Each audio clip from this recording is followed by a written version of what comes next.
हमारी जो कांग्रेसी वोट है उनको भी काट रहे हैं और फर्जी वोटों को उसमें बढ़ा रहे हैं। जो कांग्रेस की वोट है उनको काट के फर्जी वोटों का मार्जिन बढ़ा रहे हैं।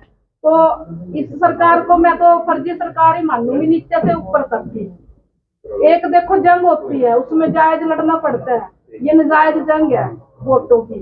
तो आप इतने साल में तो अब आपका राज आया है और आप भी अभी धोखाधड़ी कर रहे हो। एक बार ईमानदारी से चुनाव करा के दिखा दो, नीचे से ऊपर तक पता चल जाएगा इनकी औकात क्या है। और इन्होंने हर धर्म में हर जाति में इतना नफरत फैला रखी। धर्म को लेके इन्होंने नफरत फैलाई, जाति को लेके इन्होंने नफरत फैलाई। आप ये देखो उससे 10 साल से पहले भी यहाँ पे जो हमारा भाईचारा हिंदू मुस्लिम का, किसी को किससे क्या नुकसान है।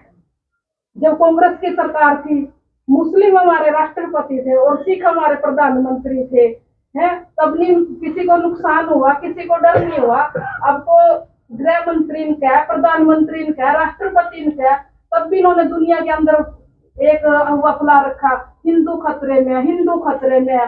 अरे भाई, जब तुम्हारी सरकारें हैं ऊपर से नीचे तक, तो खतरे में कहाँ है हिंदू, बता तो दो। हमें तो कहीं कोई वो नहीं लगा। कुरुक्षेत्र में जिस मोहल्ले में रहती थी, मेरा गौशाला बाजार में, वहां भी मेरा मुस्लिमों के बीच में घर था, वहां पे भी कहीं कभी लगा नहीं। और मेरे सडोरे में तो सबसे ज्यादा मेरे मुस्लिम भाई हैं, यहाँ पे भी कभी नहीं लगा। और मैं तो ऐसे संगठन से हूँ, कांग्रेस सेवा दल से, जहाँ पे हमें शुरू से क्लासों में सिखाया जाता है, भाईचारे की क्लासें दी जाती हैं। और आरएसएस में हमेशा भाईचारे को खत्म करना सिखाते हैं। भाईचारे का नाश पूरा आरएसएस ने किया। हरियाणा में सबसे ज्यादा भाईचारे को नाश बीजेपी ने किया, आरएसएस ने किया। अपने भाईचारे को कायम रखने के लिए मैं तो यही कहना चाहूंगी कि आप जब भी आपके उसमें बीएलओ वगैरह भी है, तो आप अपनी वोटों पे वो ध्यान से देखो, फर्जी वोटों को चयनित करो भी, ये फर्जी वोटें हैं। नहीं तो ये तो ऐसे पता नहीं कब तक करेंगे। पर एक बात है, हमने ये देखा, रावण का राज था, वो भी नफरत का था, उसका भी अंत हुआ। कंस आया, उसका भी अंत हुआ।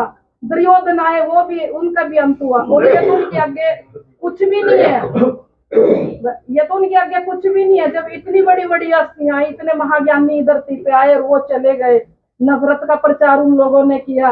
और हमारे ये जो बीजेपी के अमित शाह जी हैं, नरेंद्र मोदी जी हैं प्रधानमंत्री, और ये इतनी नफरतें फैला रहे हैं, इसको खत्म करने के लिए मैं तो आप सबसे कहूंगी कि अपने भाईचारे को कायम रखें और अपना हर चीज पे ध्यान रखें, कि अपनी वोटर लिस्ट पे ध्यान रखें। ये जो वोट चोर गद्दी छोड़ है, तो हम इनको गद्दी छोड़ने पे ऐसा मजबूर करेंगे कि एक दिन ऐसे जाएंगे, इनको नाम लेने वाला भी कोई नहीं रहेगा।